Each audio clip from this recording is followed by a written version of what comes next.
Mindseeder. Aujourd'hui, nous allons parler de la loi d'attraction. Personnellement, je ne connaissais pas ce principe avant de m'être formé. Ceci étant dit, je l'utilisais déjà, mais plutôt comme une philosophie de vie. De base, le concept est plutôt simple et se résume en une seule phrase: le positif attire le positif. Concrètement, cette loi repose sur le fait que nous avons le pouvoir, ou je dirais plutôt la capacité, d'attirer ce sur quoi nous portons notre attention. Donc si ces dernières sont positives, elles ne peuvent qu'engendrer un avenir positif. Malheureusement, il faut savoir que cela marche aussi dans l'autre sens. D'où cette expression que j'entends souvent: c'est la loi des séries. Vous savez, quand quelque chose se passe mal, et bien après, comme par magie, il n'y a plus rien qui se passe comme prévu. Certes, nous pouvons dire que c'est une croyance limitante, voire une superstition. On dira même qu'on s'est peut-être levé du pied gauche. Dans tous les cas, quoi qu'il en soit, nous attirons indirectement le malheur, ou plutôt nous focalisons notre attention sur tous ces points négatifs. Cela me fait penser à un des concepts fondamentaux de la philosophie chinoise. Vous savez, le yin et le yang. La représentation de deux forces, à la fois contraires, mais complémentaires. Si le yin représente un caractère plutôt passif et calme, le yang, lui, est actif et nerveux. C'est justement l'équilibre des deux qui assure la bonne circulation des énergies et nous amène à trouver l'harmonie intérieure. Le constat qui a pu être fait, c'est que dans une journée, nous avons en moyenne 60 000 pensées qui nous traversent l'esprit.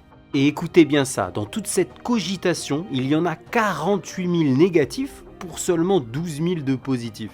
Vous imaginez comme ça doit peser sur le moral au bout d'une journée?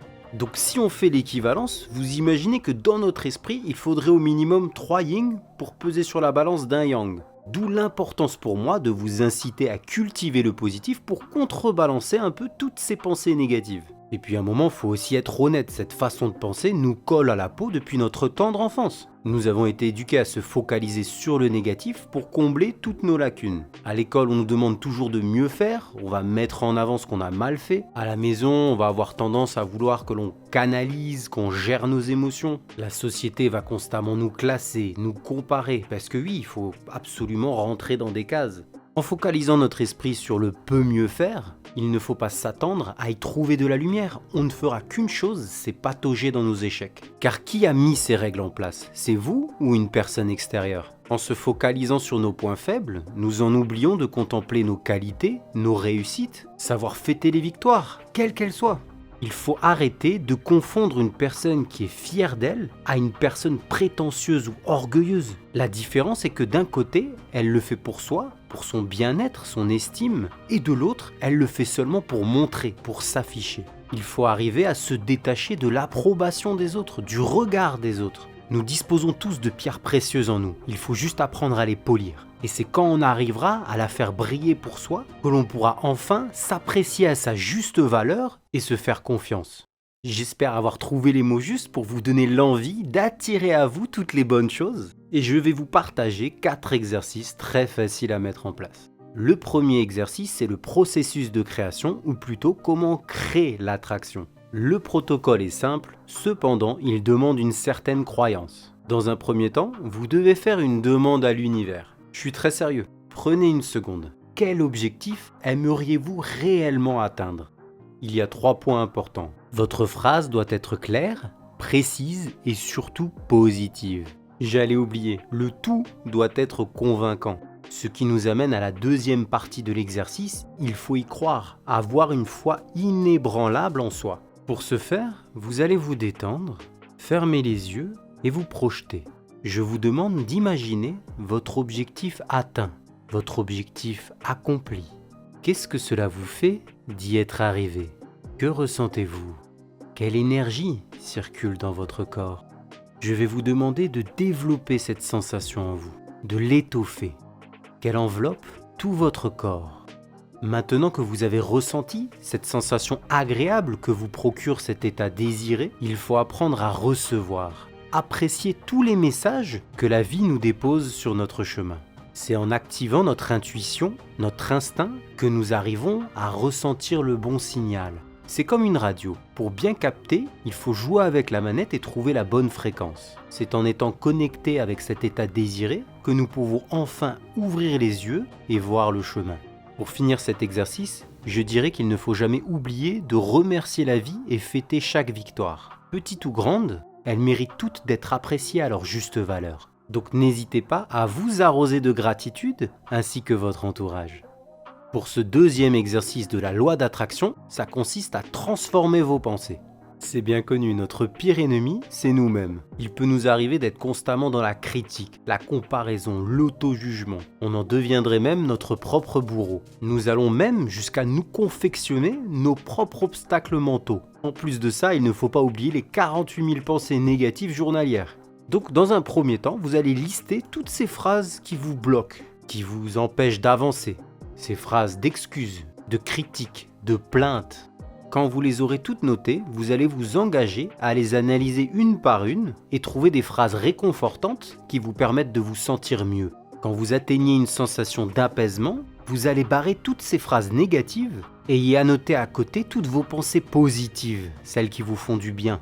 Alors j'en suis bien conscient, cela ne va pas régler vos problèmes. Cependant, cela aide à réguler ses émotions, nous évite la noyade. Le but est de ne plus continuer à arroser les mauvaises herbes et changer d'état d'esprit. Se focaliser à entretenir tout ce qu'il y a autour, ces belles roses, ces belles plantes. C'est aussi voir le verre à moitié plein plutôt qu'à moitié vide. Imaginons que vous vous réveillez demain et que vous arrivez dans votre cuisine et il n'y a plus de café dans la machine. La plupart des gens se diront « là, ça va être une journée de merde ». Et ces personnes-là vont tout faire pour attirer toutes les merdes et se focaliser dessus, car finalement ils l'avaient prédit que ça se passerait ainsi. Donc ils ont eu ce qu'ils ont demandé, rien de surprenant. Ça reste la loi d'attraction inversée. Donc si c'est votre cas, pour mettre fin à cette malédiction on va dire, je vous invite à cultiver le positif. Et c'est très simple à faire, tournez-vous vers un bon jus d'orange ou peut-être est-ce le bon moment d'aller pour une fois prendre un petit déj dehors dans la boulangerie la plus proche. Au moment où ça vous tombe dessus, faites de sorte de changer d'état d'esprit, de modifier la tournure de votre journée. N'oubliez pas que vous êtes acteur de votre vie, donc faites les bons choix. Le troisième exercice, c'est le processus pivot ou comment faire un 180 degrés. Pour démarrer, vous allez identifier ce que vous ne voulez plus. Allez-y, lâchez prise, dites de quoi vous en avez marre. Qu'est-ce que ça vous fait intérieurement d'avoir exprimé ces choses-là, ces choses qui vous embêtent ? Moi, j'en ai marre de ne pas être ponctuel au travail. Et le fait de me le dire, ça me soulage d'un poids, comme si j'étais honnête face à mon problème. Ensuite, nous passons à l'acceptation. Dites à haute voix, j'ai le droit de... Ouais, j'ai le droit, moi, de prendre du temps pour moi le matin. Et pour finir, nous passons à la phase de réappropriation. Qu'est-ce que vous voulez à la place ? Dans ma situation personnelle, j'aimerais avoir juste plus de temps. Vous allez décider d'une action à mettre en place. Dites-moi quelle toute petite action vous pouvez mettre en place dès aujourd'hui. Après réflexion, je me suis dit que pour mon cas, il m'était possible de mettre mon réveil une demi-heure plus tôt. Cela m'éviterait de courir partout, de prendre le temps que j'ai besoin et d'arriver au travail serein et détendu. Le quatrième et dernier exercice est une simple routine à prendre, une habitude, un rituel.